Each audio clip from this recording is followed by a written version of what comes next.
Hi everyone, एक बार फिर से आप सभी लोगों का स्वागत है हमारे इस एक और सेशन में, जिसके अंदर हम सीजीएल 2025 के जीके जीएस के क्वेश्चन का 16 सितंबर की शिफ्ट नंबर 3 में जो कलेक्शन आया था उसका डिस्कशन करेंगे। इससे पहले के सभी शिफ्ट्स मेरे इसी यूट्यूब चैनल के प्लेलिस्ट में आपको अवेलेबल मिल जाएंगे। एक बार आप उसको जरूर ट्राई करके वहां पर चीजों को एक्सेस कर सकते हैं। इस वीडियो को लाइक जरूर कीजिएगा अगर आपको ये फायदेमंद लग रही है, और अगर आपको कोई भी बात मुझसे कहनी है, कोई भी डाउट है, कोई एक्स्ट्रा डिस्कशन करना है, तो कमेंट्स का आप यूज कर सकते हैं। तो चलिए जी, पहले सवाल पर आते हैं। आई होप आपकी स्क्रीन पर पहला सवाल आपको नजर आ रहा होगा। कंसिडर दी फॉलोइंग स्टेटमेंट्स, निम्नलिखित कथनों पर विचार करें, और दो कथन इन्होंने आप लोगों को दिए हैं। दोनों कथनों को हमें एक एक करके यहां पर पिक करना है। पहला इन्होंने दिया है, Perini Shiva Tandavam is a warrior dance revived in modern times. यानी कि पेरिनी शिव तांडवम एक योद्धा नृत्य है जिसे आधुनिक समय में पुनर्जीवित किया गया है। क्या ये वाली बात करेक्ट है? ये करेक्ट है। तो पेरिनीज सिप्तांडमम का कभी भी जिक्र होना तो एंशंट समय में एक वॉरियर डांस का फॉर्म हुआ करता था। तो जब कभी भी युद्ध में जो सैनिक जाया करते थे ना, तो अपने अंदर एनर्जी लाने के लिए या फिर करेज देने के लिए ये जो डांस है इसको परफॉर्म किया जाता था। और फिर बाद में धीरे धीरे करके ये ना विलुप्त हो गया, एक्सटेंड हो गया।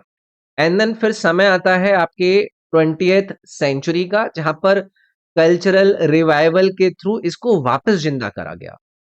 तो यहां पर ये जो पहला वाला स्टेटमेंट इन्होंने दिया वो हमारा करेक्ट हो जाएगा। नेक्स्ट है, it is originated from the court of Chola king of Tamil Nadu. Chola king of Tamil Nadu से रिलेटेड नहीं है ये। तेलंगाना के अंदर आपने एक डायनेस्टी का नाम सुना होगा, काकतिया डायनेस्टी। उस काकतिया डायनेस्टी से ये आपका संबंधित है, चोल राजा ऑफ तमिलनाडु से संबंधित नहीं है। जब कभी भी अगर चोल राजाओं का जिक्र आपको सुनने मिलेगा ना, तो आप उनसे एसोसिएटेड याद रखिएगा भरतनाट्यम को, या फिर जो मंदिरों के डांस हुआ करते थे। और तमिलनाडु कल्चर से आप चोल किंग को संबंधित करेंगे, ना कि पेरिनी शिव तांडवम से। ठीक है। अच्छा, यहीं पर एक और अगर मान लो कि आपको स्टेटमेंट दिया गया होता कि पेरिनी शिव तांडवम बताइए किससे संबंधित है, ये तो भगवान शिव से जुड़ा हुआ है, यानी कि शैवित कल्चर से जुड़ा हुआ है, जिसका ओरिजिनेशन हम कौन से स्टेट को देंगे यहाँ पर? तेलंगाना को देंगे। तो सिर्फ पहला वाला स्टेटमेंट ही करेक्ट है ना यहाँ पर, तो इसीलिए हम ये जो ए वाला ऑप्शन है इसको पिक करेंगे। चलिए आगे बढ़ेंगे। Which of the following is a typical architectural feature of the Capuchin church. निम्नलिखित में से कौन सी कैपुचिन चर्च की विशिष्ट वास्तुकला विशेषता है? क्या कह रहे हैं कि सर हमसे हमारी कल्चर की विशेषता अगर पूछते हैं तो ज्यादातर आपको सवाल देखने के लिए मिलते हैं, लेकिन इस तरीके के जो आर्किटेक्चरल फीचर हैं वो आपने देखा होगा कि बहुत ज्यादा एग्जाम्स के अंदर आते हैं। तो यहां पर आपसे पूछा गया है कि कैपुचिन चर्च की जो आर्किटेक्चरल फीचर है उसकी एक आपको इन चार विकल्प में से एक फीचर को, एक विशेषता को चुनना है। तो ये जो चर्च है ना, ये मेनली जो कॉलोनियल यूरोपियन स्टाइल हुआ करती थी ना, उसका एक सिंपल और सोबर आर्किटेक्चर के लिए जानी जाती है। इसमें आपको हैवी डेकोरेशन कम नजर आएगी, सिंपल स्ट्रक्चर होगा और फ्लैट आर्किस को उन्होंने यूज किया होगा। तो यहां पर अगर मैं बोलूं, क्या यहां पर आपको अलंकृत शिखर और गुंबद नजर आएंगे? जी नहीं। क्या यहां पर आपको कॉम्प्लेक्स टेरेस्ड रोज विंडोज यानी कि जटिल डिजाइन वाली गुलाब खिड़कियां नजर आएंगी? ये भाई एक इस चर्च की आपको, या फिर इस आपके कैपुचिन चर्च की आर्किटेक्चरल फीचर के रूप में याद रखना है। ठीक है, तो ऐसी चीजें आपसे बनती हैं, और इस तरीके की जो आर्किटेक्चरल फीचर्स हैं वो आपसे पूछे जाते हैं। तो ये एक आपके सामने आया, इसको लेकर हमें चीजें याद रखनी है। नेक्स्ट है, which of the following statements uniquely identifies a symbolic or lesser known element linked Teej to both nature and mythology.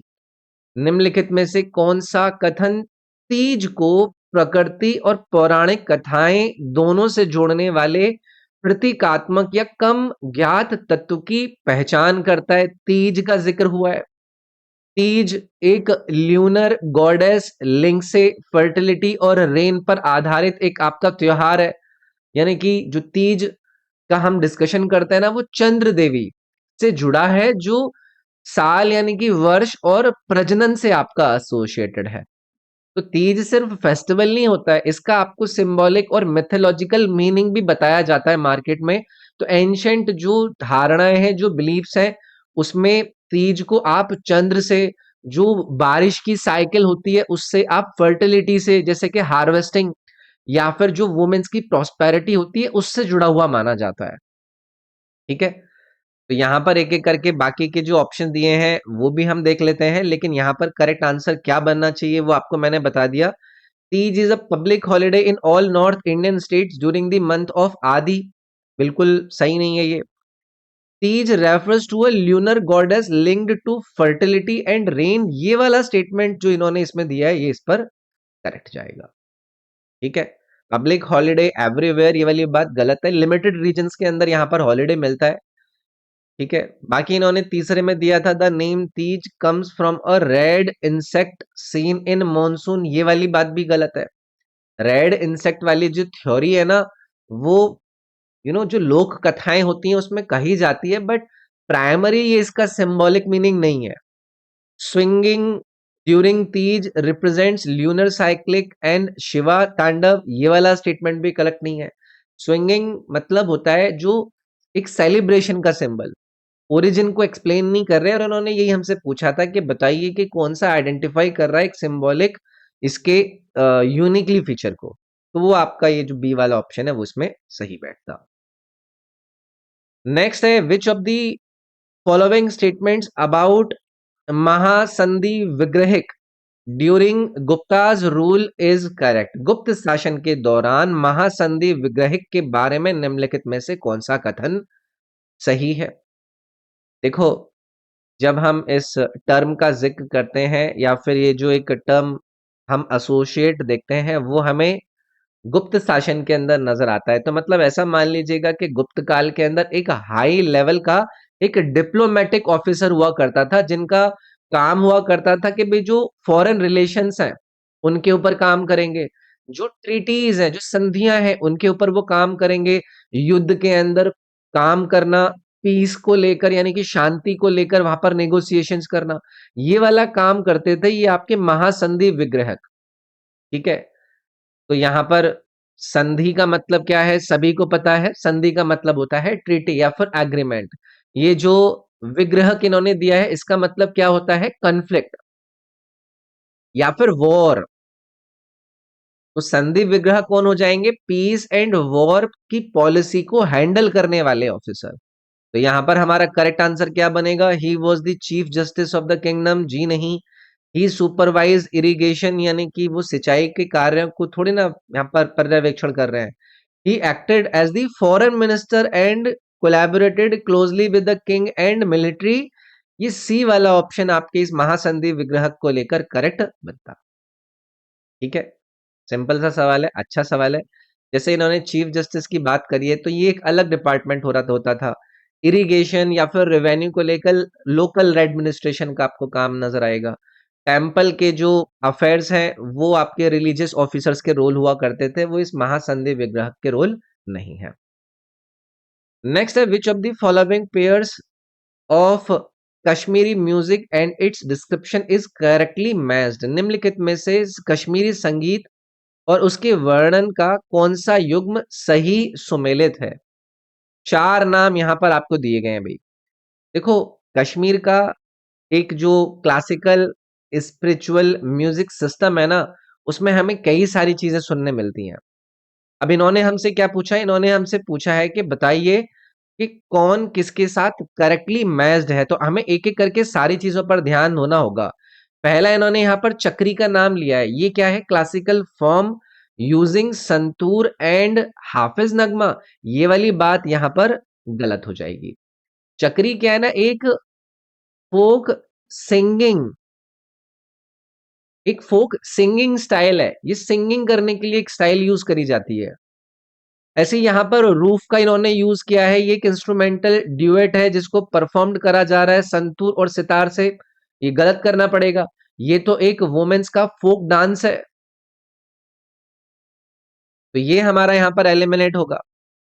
बाकी इन्होंने ऑप्शन में सूफियाना म्यूजिक का भी यहाँ पर ऑप्शन दिया है, जिसको ये कह रहे हैं कि ये फोक स्टाइल है संग विद ग्रह एंड रबाब, यानी कि ग्रह और रबाब के साथ गाए जाने वाली क्या लोक शैली के रूप में आप सूफियाना म्यूजिक का जिक्र करते हैं। ये वाली बात भी हमारी यहाँ पर गलत रहेगी, क्योंकि जो सूफियाना कलाम या फिर सूफियाना म्यूजिक है ना, वो कश्मीर का क्लासिकल सूफी स्टाइल म्यूजिक सिस्टम है, जिसमें राग बेस्ड आपको सिंगिंग करी जाती है, ना कि ग्रह और रबाब बेस्ड।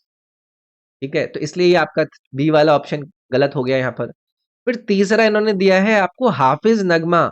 ये क्या है? Dance based on musical notes on Sufiana music. ये वाली यहाँ पर करेक्टली आपकी मैच करी गई है बात। तो ये जो हाफिज नगमा है ना, इस म्यूजिक में रिदम पर परफॉर्म करा जाता है, मोस्टली स्पिरिचुअल और क्लासिकल डांस का ये फॉर्म है। तो कश्मीरी क्लासिकल सूफी ट्रेडिशन नॉर्थ इंडिया के हिंदुस्तानी म्यूजिक के सिस्टम से थोड़ा सा अलग है।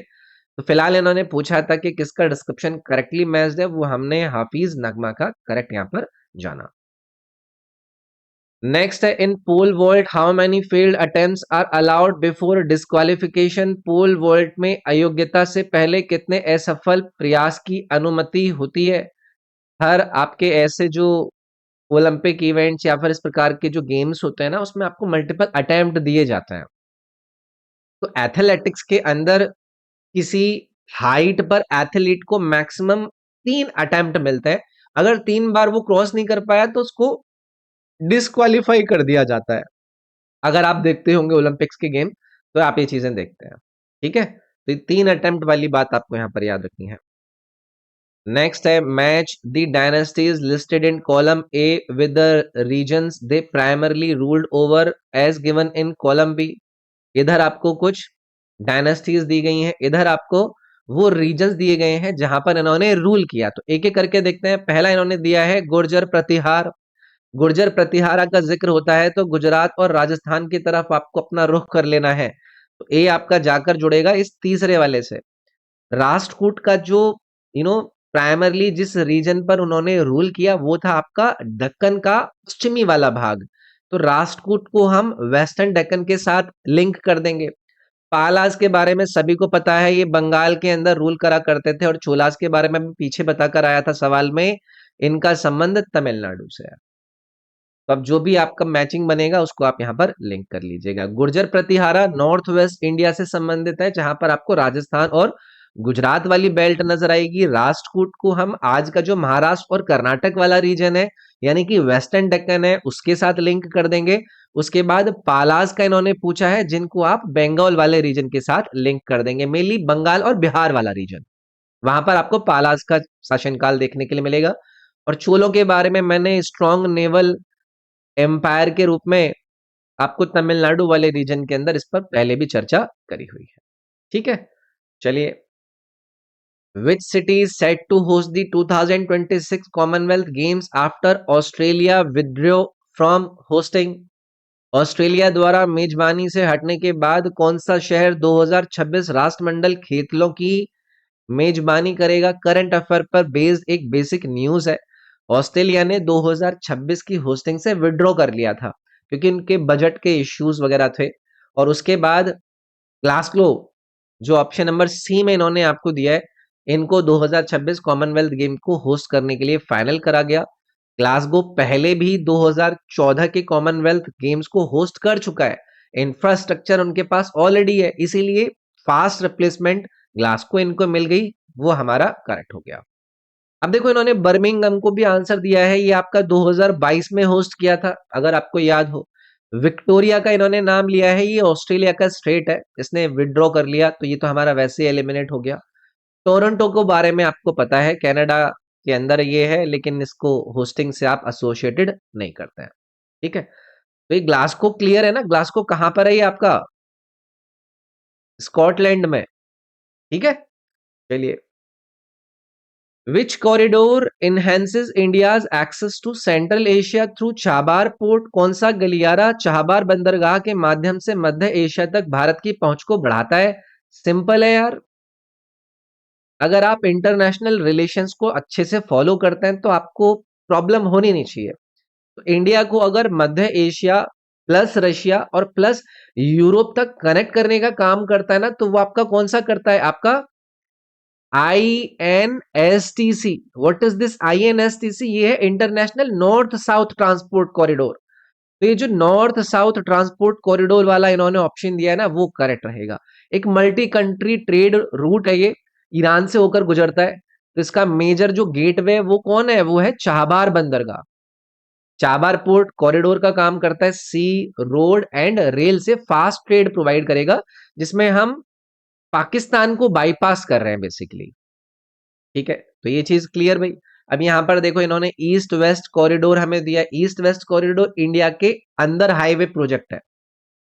इंडिया म्यांमार हाईवे इन्होंने दिया है, वो साउथ ईस्ट एशिया की तरफ फोकस कर रहा है, वो आपका सेंट्रल एशिया की तरफ थोड़ी ना ले जा रहा है। तो आपका यहाँ पर ये नॉर्थ साउथ ट्रांसपोर्ट कॉरिडोर आपको याद रखना है। नेक्स्ट है, what is the theme of the Avni Doshi's burnt sugar shortlisted for the Booker prize 2020? अब आप बोलेंगे कि 2020 के बुकर प्राइज का इन्होंने सवाल पूछ लिया करंट अफेयर के अंदर। देखो ऐसा नहीं है।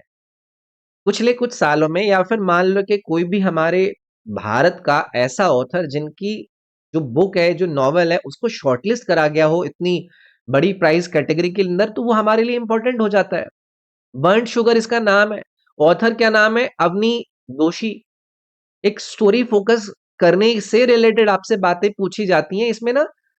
मेमोरी लॉस मतलब एल्जाइमर टाइप के इश्यूज को बताया गया है, एक इमोशनल ट्रॉमा से कैसे व्यक्ति गुजरता है। टॉक्सिक लेकिन डीपली कनेक्टेड मदर डॉटर का इसके अंदर एक रिलेशनशिप बताया गया है, जिसमें साइकोलॉजी और फैमिली के रिश्तों पर चीजें डिस्कस करी गई हैं। ये पॉलिटिक्स या फिर हिस्ट्री पर डिस्कशन नहीं करता है। ठीक है, तो ये रोमांटिक टेल है इन प्री इंडिपेंडेंस इंडिया? जी नहीं। ये पॉलिटिकल थ्रिलर है दिल्ली के अंदर? जी नहीं। ये कॉम्प्लेक्स मदर और डॉटर का बॉन्ड बताता है, इसलिए हमारा इस सी ऑप्शन यहाँ पर करेक्ट हो जाता। ठीक है, नाम याद रखिएगा, अवनी दोषी का बर्न्ट शुगर। नेक्स्ट है, which campaign did education minister Dharmendra Pradhan promote on world environment day 2025? Again current affair based आपका ये सवाल है कि विश्व पर्यावरण दिवस 2025 पर शिक्षा मंत्री धर्मेंद्र प्रधान ने किस अभियान को बढ़ावा दिया? तो वर्ल्ड एनवायरनमेंट डे 2025 पर एजुकेशन मिनिस्टर जो हमारे श्री धर्मेंद्र प्रधान हैं, उन्होंने एक पेड़ माँ के नाम 2.0 ट्री प्लानिंग ये कैंपेन को एक्टिवली प्रमोट किया। और इस कैंपेन का जो ऑब्जेक्टिव था वो था कि लोगों को अपनी माँ के नाम पर एक पेड़ लगाने के लिए इंस्पायर करना, जिससे कि एक इमोशनल जो कनेक्ट है वो भी बने और एनवायरनमेंट को सस्टेनेबल तरीके से प्रमोट करने का हमें मौका भी मिले। तो ये कैंपेन पहले फेज के सक्सेसफुल इम्प्लीमेंटेशन के बाद ये 2.0 वर्जन में लॉन्च हुआ, जिसमें एजुकेशन जो इंस्टीट्यूशंस हैं, स्टूडेंट्स हैं या फिर जो यूथ का पार्टिसिपेशन है, उसके ऊपर इन्होंने स्पेशली फोकस किया। तो ये एक पेड़ माँ के नाम इस एनवायरनमेंट डे के उपलक्ष्य में एजुकेशन मिनिस्टर के द्वारा लॉन्च करा गया, प्रमोट किया गया। नेक्स्ट है, what was India's urban population percentage in census 2011? यानी कि जनगणना 2011 में भारत की शहरी जनसंख्या का जो प्रतिशत रहा वो क्या रहा? आपको पता है कि सेंसस 2011 बेस्ड हमसे बहुत सारे सवाल पूछे जाते रहते हैं। तो सेंसस 2011 के डेटा के हिसाब से इंडिया की जो लगभग 31% पॉपुलेशन है, ये अर्बन एरियाज के अंदर रहती है। और जबकि जो बाकी की 69% लोग हैं वो रूरल एरियाज में रहते हैं। तो ये जो फिगर है ना, वो 2001 के कंपैरिजन में इंक्रीज दिखाता है।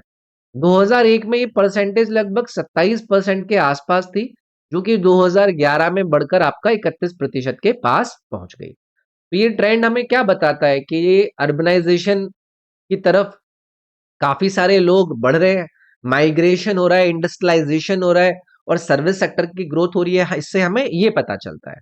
तो इसलिए हमारे यहाँ पर ये ऑप्शन नंबर 31 करेक्ट जाएगा।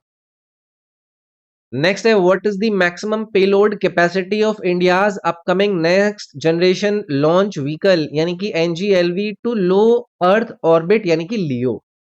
भारत की आगामी अगली पीढ़ी के प्रक्षेपण यान की निम्न पृथ्वी कक्षा तक जो अधिकतम पेलोड की क्षमता है वो बताइए क्या है? तो इंडिया का ये NGLV जो कि फ्यूचर की जो स्पेस रिक्वायरमेंट्स है उनको ध्यान में रखते हुए कुछ एक्स्ट्रा चीजें इसके अंदर डिजाइन करी जा रही हैं, जिसमें जो हैवी सैटेलाइट्स हैं उनको लॉन्च करने पर ध्यान हो, जो ह्यूमंस की स्पेस फ्लाइट होंगी उनके मिशन जैसे कि गगनयान, इनके ऊपर काम करने की कोशिश करी जा रही है। भारतीय स्पेस स्टेशन जैसे कि लॉन्ग टर्म प्रोजेक्ट्स के लिए काम कर सके, इंटरप्लैनेटरी और डीप जो स्पेस मिशंस होते हैं उनको सपोर्ट करने के लिए ऐसे लॉन्च व्हीकल को ये यूज करेगा। और इस एनजीएलवी की जो प्लांट पेलोड कैपेसिटी है उसको अप्रोक्स 30 टन्स तक एलईओ यानी कि जो लो अर्थ ऑर्बिट होती है उस तक ले जाने के लिए इन्होंने टारगेट रखा है, जो इंडिया को हैवी लिफ्ट लॉन्च कैपेबिलिटी वाले सेलेक्ट कंट्रीज में शामिल करने का काम करेगा। तो एनजीएलवी हो या फिर एलवीएम 3 हो, जो कि गगनयान रॉकेट है, उससे ज्यादा पावरफुल होगा और इसमें जो रीयूजेबिलिटी के फीचर्स है ना वो भी इंक्लूड करे गए हैं, जो कि कॉस्ट कम करेगा इसकी। मॉड्यूलर डिजाइन होगा जिसमें डिफरेंट जो मिशन है उनकी नीड्स के हिसाब से इसको कॉन्फ़िगर करा जा सके, तो ये चीज आपको इसमें याद रखनी है। Next, which of the following statements accurately identifies the venue and complete schedule of the Zonex Sunrise Indian Open 2025 classified as BWF Super 750 badminton tournament? निम्नलिखित में से कौन सा कथन BWF सुपर 750 बैडमिंटन टूर्नामेंट के रूप में वर्गीकृत यूनेक्स सनराइज इंडियन ओपन 2025 के स्थल और पूर्ण कार्यक्रम की सटीक पहचान करता है? यार ये बैडमिंटन रिलेटेड जो आपके इवेंट कराए जाते हैं उनसे रिलेटेड आपकी सारी की सारी चीजें पूछी जाती हैं, उससे डिटेलिंग पूछ लेते हैं। पहला है, इट वाज कंडक्टेड एट आपके इस त्यागराज स्टेडियम न्यू दिल्ली के अंदर फ्रॉम जनवरी 10 से 15 2025 में as part of the BWF world tour. गलत करना पड़ेगा, पहले इवेंट यहां पर हुए हैं लेकिन 2025 वाला इवेंट भी यहां पर नहीं हुआ। दूसरा है, the event took place at the Shri fort complex new Delhi from जनवरी 12 से 17 under the BWF super series framework. यानी कि यह है आयोजन बीडब्ल्यूएफ सुपर सीरीज ढांचे के तहत 12 से 17 जनवरी 2025 तक श्री फोर्ट स्पोर्ट्स कॉम्प्लेक्स नई दिल्ली में आयोजित करा गया था। ये भी हमारा गलत हो जाएगा, ये भी पहले वेन्यू है लेकिन 2025 वाले एडिशन में इसको यूज नहीं करा गया। तीसरा है, it was hosted at the KD Jadhav indoor hall IG stadium new Delhi from January 14 से 19 2025 as part of the BWF super 750 tier. ये वाला स्टेटमेंट यहां पर करेक्ट है। अब देखो जो ये बीडब्ल्यूएफ सुपर 750 कैटेगरी है ना, इसमें आपका ये आता है, मतलब वर्ल्ड के जो टॉप रैंकिंग प्लेयर्स है वो इसमें पार्टिसिपेट करते हैं। और 2025 में वेन्यू इसका केडी जादव इंडोर जो हॉल है इंदिरा गांधी स्टेडियम दिल्ली के अंदर, उसमें इसको कराया गया और डेट आपकी इसमें 14 से 19 2025 जनवरी थी। यही आपका करेक्ट हो गया। एक इवेंट को लेकर इन्होंने कुल मिलाकर उसकी लोकेशन पूछ ली है। नेक्स्ट है, Sindri fertilizer plant, one of India's oldest and most significant, is located in which state utilizing its proximity to a major coal producing regions? Bharat के सबसे पुराने और सबसे महत्वपूर्ण सिंदरी उर्वरक संयंत्र किस राज्य में लोकेटेड है, जो एक प्रमुख कोयला उत्पादक क्षेत्र के निकट है?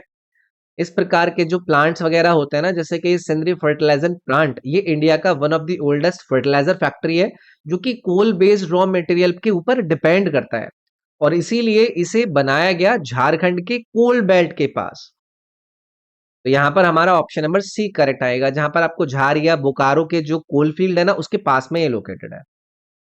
अब ये जो फर्टिलाइजर्स के प्लांट्स की यहाँ पर बात हो रही है ना, इनको कभी कभी कोल की जरूरत होती है, मतलब इनको चीप एनर्जी सोर्सेज की रिक्वायरमेंट होती है, तो ये झारखंड आपका करेक्ट हो जाएगा। वेस्ट बंगाल को हम यहाँ पर एलिमिनेट करेंगे, कोल कुछ एरिया में है बट सिंदरी यहाँ पर लोकेटेड नहीं है, तो वही आपका झारखंड करेक्ट आंसर रहेगा। नेक्स्ट है, which of the following sequence correctly represents flow of genetic information? अनुक्रम आनुवांशिक जानकारी के प्रवाह को सही ढंग से दर्शाने वाले इन चार विकल्प में से सुनिए। इसको एक टर्म दी जाती है, इस कॉन्सेप्ट को, उसको कहा जाता है central dogma of molecular biology. Central dogma of molecular biology. अब इसका प्रोसेस हमारे लिए इंपॉर्टेंट है, जहां पर डीएनए जो कि जेनेटिक इन्फो प्रोवाइड करता है फिर वहां से ट्रांसक्रिप्शन होता है एंड देन आता है आपका आरएनए के अंदर जिसमें ट्रांसलेशन होती है। मतलब प्रोटीन बॉडी स्ट्रक्चर्ड और एंजाइम्स की तरफ उसको फिर भेजा जाता है। तो ये एक प्रोसेस आपको यहाँ पर याद रखना है, DNA to RNA then to protein. तो ये जो सी वाला ऑप्शन है ये इसमें आपका करेक्ट जाएगा। क्या क्या हुआ, जेनेटिक इन्फो को ट्रांसक्रिप्शन करके आरएनए भेजा गया, आरएनए से ट्रांसलेशन होके आपका प्रोटीन जो कि बॉडी स्ट्रक्चर और एंजाइम उसको प्रोवाइड करेगा। ट्रांसक्रिप्शन क्या होता है, क्लियर है ना, वो डीएनए से आरएनए बनाने का काम होता है, और ट्रांसलेशन क्या होता है, वो आरएनए से प्रोटीन बनाने का काम करता है। ठीक है, तो इसीलिए सी वाला ऑप्शन इसमें सही जाएगा। What does article 268 of the Indian constitution primarily deal with? सभी लोगों को रटा हुआ होगा, सभी लोगों को पिछले कई सारे एग्जाम्स के अंदर ये सवाल या फिर ये आर्टिकल सुनने मिला होगा। तो आर्टिकल 268 का जो कोर आइडिया है वो है टैक्स का लेवाई होना और उसके कलेक्शन का सेपरेशन। लेवी मतलब किसी चीज को लगाना, यूनियन वो कौन करता है, केंद्र करता है, सेंटर करता है, और कलेक्शन मतलब वसूली वो कौन करती है, वो स्टेट्स करती हैं। जैसे कि टिपिकल एक एग्जांपल अगर मैं लूं कि जैसे स्टैंप ड्यूटीज है, जैसे कि बिल्स ऑफ एक्सचेंज होते हैं या फिर चेक होते हैं, इंश्योरेंस की पॉलिसीज होती हैं, वो क्या है, इसी का एक तरीके से आपको एग्जाम्पल नजर आएगा। तो लेवाई का मतलब क्या होता है भाई, टैक्स को लगाना, और अगर मैं कलेक्ट कहूं तो मतलब टैक्स वसूलना। ये चीजें क्लियर होनी चाहिए। तो पहला है service tax levied by union and collected by state, क्या ये करेक्ट है? जी नहीं। Income tax levied and collected by states, जी नहीं। Stamp duty is levied by union but collected by states, ये वाली बात यहां पर करेक्ट हो जाती है। तो 268 क्लियर है ना, तो ये आपका सी ऑप्शन इसमें करेक्ट हो जाएगा। If the speed of sound in a medium is 340 meter per second and a sound wave has a frequency of 680 hertz, what is its wavelength? यदि किसी माध्यम में ध्वनि की गति 340 मीटर प्रति सेकंड है और ध्वनि तरंग की आवृत्ति 680 हर्ट्ज है, तो इसकी तरंग दैर्घ्य यानी कि लैम्डा ज्ञात कीजिए। अब यहां पर हमें एक फॉर्मूला पढ़ाया जाता है, v equal to f into lambda. ये v क्या है, ये स्पीड है, ये f क्या है, फ्रीक्वेंसी है, और ये जो लैम्डा है वो क्या है, वो वेव लेंथ है। अब इसमें इसको अप्लाई कर दीजिए आप। अगर अप्लाई कर देंगे तो आपके लिए आसान हो जाएगा। तो यहां से आप कैसे निकालेंगे इसको, क्योंकि अगर मुझे लैम्डा निकालना है तो वो कितना हो जाएगा, v अपॉन एफ। तो v की वैल्यू उन्होंने कितनी दी आपको, 340, और जो आपको फ्रीक्वेंसी की वैल्यू दी है वो कितनी हर्ट्ज दी है, 680। तो ये कितनी बार चला जाएगा, 2 बार चला जाएगा, यानी कि 1/2 आ गया, यानी कि 0.5 मीटर। तो यहां पर मेरा ये जो ऑप्शन नंबर ए है ये वाला करेक्ट हो जाएगा भी इसके अंदर। तो याद रखिएगा, फ्रीक्वेंसी हर्ट्ज में होती है, पर सेकंड वाइब्रेशन उसका मतलब होता है, वेवलेंथ दो कंजर्वेटिव जो क्रेस्ट है उसके बीच का डिफरेंस होता है। ये फिजिक्स के अंदर हमें पढ़ाया जाता है। ठीक है,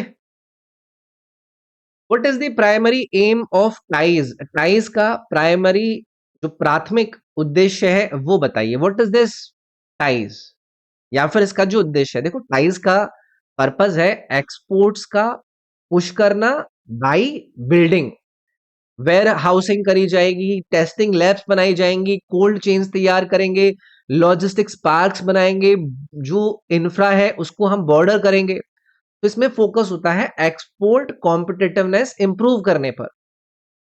समझ गए? तो इन्होंने यही हमसे पूछा कि बताइए कि मतलब प्राइमरी इसका एम क्या है, तो आप इन 4 विकल्प में से किसके ऊपर आंसर करोगे, एक्सपोर्ट इंफ्रा डेवलप करने पर। ये हमारा यहां पर करेक्ट हो जाएगा। ठीक है, क्लियर है ना ये, इस पर कोई दिक्कत नहीं होनी चाहिए। ये बेसिक से आपकी जो स्कीम्स वगैरह चलती रहती हैं, न्यूज में रहती है, करंट अफेयर में रहती है, वहां पर इन डिस्कशंस को हम बार बार कवर करते हैं। असर्शन है the happiness index includes political freedom and social support. अभिकथन में बोल रहे हैं कि प्रसन्नता सूचकांक में राजनीतिक स्वतंत्रता और सामाजिक समर्थन शामिल होता है। ये वाली बात बिल्कुल करेक्ट है। वर्ल्ड हैप्पीनेस रिपोर्ट्स में कई सारे फैक्टर्स होते हैं, जैसे कि सोशल सपोर्ट यानी कि समाज का सहारा, freedom to make life choices के भाई पॉलिटिकल और पर्सनल फ्रीडम कितनी है, जीडीपी पर कैपिटा कितनी है, लाइफ एक्सपेक्टेंसी कितनी है, करप्शन परसेप्शन कितना है। तो हैप्पीनेस सिर्फ पैसा नहीं होता, उसमें social plus freedom based wellbeing भी आपकी नजर आएगी। तो इसीलिए आपका असर्शन करेक्ट था। दूसरा है the index is published by UNDTP, यानी कि यूनाइटेड नेशन के डेवलपमेंट प्रोग्राम के द्वारा क्या ये रिपोर्ट इंडेक्स पब्लिश करी जाती है? गलत। यूएनडीपी इसको नहीं करता है, इसको करता है यूएनएसडीएसएन, यानी कि United nation sustainable development solutions network इस आपकी हैप्पीनेस इंडेक्स को लॉन्च करता है। तो यही हमें यहां पर याद रखना था। तो असर्शन ठीक था, रीजन फॉल्स था, इसीलिए सी ऑप्शन हम यहां पर मार्क करते हैं। नेक्स्ट है why is carbon sink enhancement important to India's climate plan? Bharat की जलवायु योजना में कार्बन सिंक संवर्धन क्यों महत्वपूर्ण है? सवाल क्लियर? अब जो सवाल इन्होंने आप लोगों से पूछा है उसकी इंपॉर्टेंस आप लोगों को क्लियर हो रखी होगी कि आखिरकार इसके अंदर किस तरीके का हम मतलब इंपॉर्टेंस जानना चाह रहे हैं। तो देखो ये कॉन्सेप्ट अब आपको और स्ट्रांग बनाना है। कार्बन सिंक पहले आप मुझे बताओ कि ये होता क्या है? ऐसी जगह जो कार्बन एब्जॉर्ब करके स्टोर करती है उसको हम कार्बन सिंक कहते हैं। जैसे कि आपके जंगल है, मैंग्रोव्स है, सॉइल ऑर्गेनिक मैटर है, वो क्या है? आपका कार्बन सिंक है। इंडिया का टारगेट है कि भाई हम 2.5 से 3 billion tonne carbon dioxide equivalent extra sink करेंगे बाई 2030, और ये चर्चा में रहता है। तो कार्बन जो सीक्वेंसेस्ट्रेशन है ना, उसका मतलब है कि कार्बन डाइऑक्साइड को लॉन्ग टर्म के लिए हमें स्टोर करना है।